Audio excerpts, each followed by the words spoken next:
astro7.com website से मैं पंडित राजेंद्र शर्मा आप सभी का हार्दिक स्वागत करता हूँ।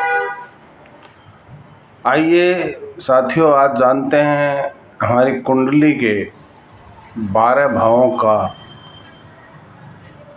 किस किस हमारे जीवन से जुड़े हुए विषयों को वो प्रतिनिधित्व करते हैं।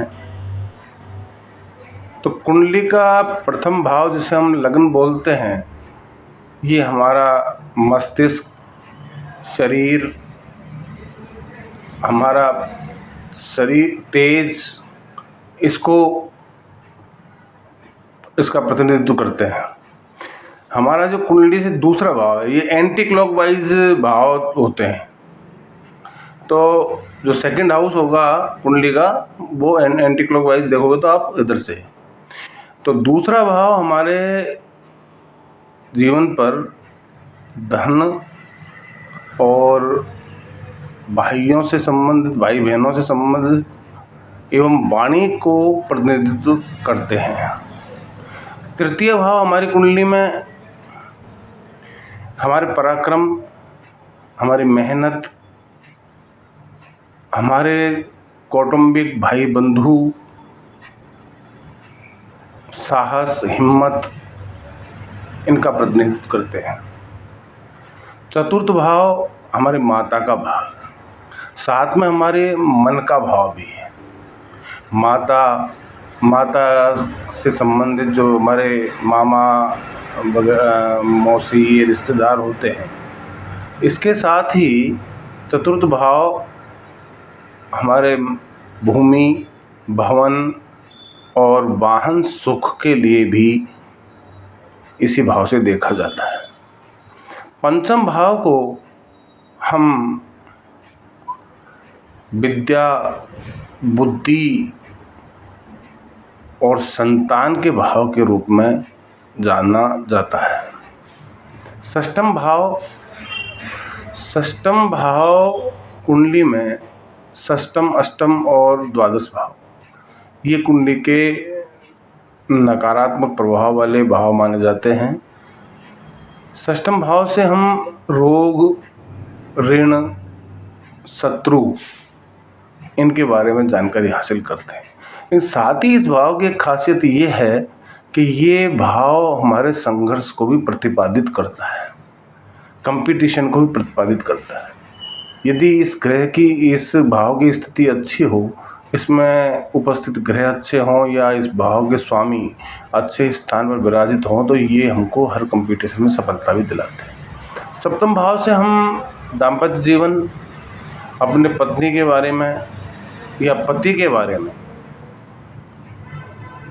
जानकारी लेते हैं। और साथ में जो प्रतिदिन की जो आय होती है, उसका भी प्रतिनिधित्व ये सप्तम भाव करता है। अष्टम भाव को हम मृत्यु स्थान कहते हैं। ये एक प्रकार सा कुंडली में शमशान का जैसा भाव होता है। यहाँ से यदि यहाँ ग्रहों की उपस्थिति और इस भाव की अच्छा हो, तो यहाँ से हम आध्यात्मिक यात्रा का भी जो है हम जानकारी हासिल करते हैं। नवम भाग जो हमारी कुंडली का होता है, नवम भाग से हम हमारे भाग्य को देखते हैं। यदि हमारा नवम भाव अच्छा, भाव के स्वामी कहाँ बैठे हैं, यहाँ इस भाव पर किस किस ग्रह की दृष्टि पड़ रही है, इसी से हमारे भाग्य का पता लगता है। दसम भाव को हम कर्म स्थान कहते हैं, पिता का स्थान भी कहते हैं और राज का स्थान भी कहते हैं। इसी से हम मालूम करते हैं कि जातक के भाग्य में जो राजकीय कोई पद है या राजकीय व्यक्तियों से कोई उसके संबंध कैसे रहेंगे, उसके पिता के और उसके संबंध कैसे रहेंगे, पिता उसके कैसे होंगे, वो पुत्र के रूप में अपने पिता की कैसे सेवा करेगा,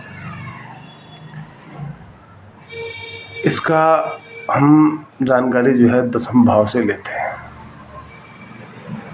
एकादश भाव को हम आय स्थान कहते हैं। आय स्थान के साथ यानी कि हमारी इनकम, हमारे पास में पैसे की इनकम, लक्ष्मी का आगमन, इसको हम एकादश स्थान से देखते हैं। साथ ही एकादश स्थान हमारा इच्छाओं की पूर्ति का स्थान भी होता है कि हम उस भाव की शुभता अशुभता, उस भाव के में विराजित ग्रह, उस भाव के स्वामी ग्रह कहाँ बैठे हैं, यहाँ किसकी दृष्टि पड़ रही है, इससे जातक की आय एवं उसकी मनोकामनाओं की पूर्ति का मालूम किया जाता है। अब आता है द्वादश भाव। द्वादश भाव व्यय भाव है। द्वादश भाव व्यय भाव है। ये व्यय का प्रतिनिधित्व करता है। आर्थिक रूप से तो व्यय का प्रतिनिधित्व करता ही है, इसके अलावा हमारे समस्त प्रकार के जो व्यय होते हैं वो आयु संबंधी हो, हमारे मान सम्मान से संबंधित हो, हमारे द्वारा उपार्जित यश वैभव जो भी है उसका व्यय 12 भाव से देखते हैं।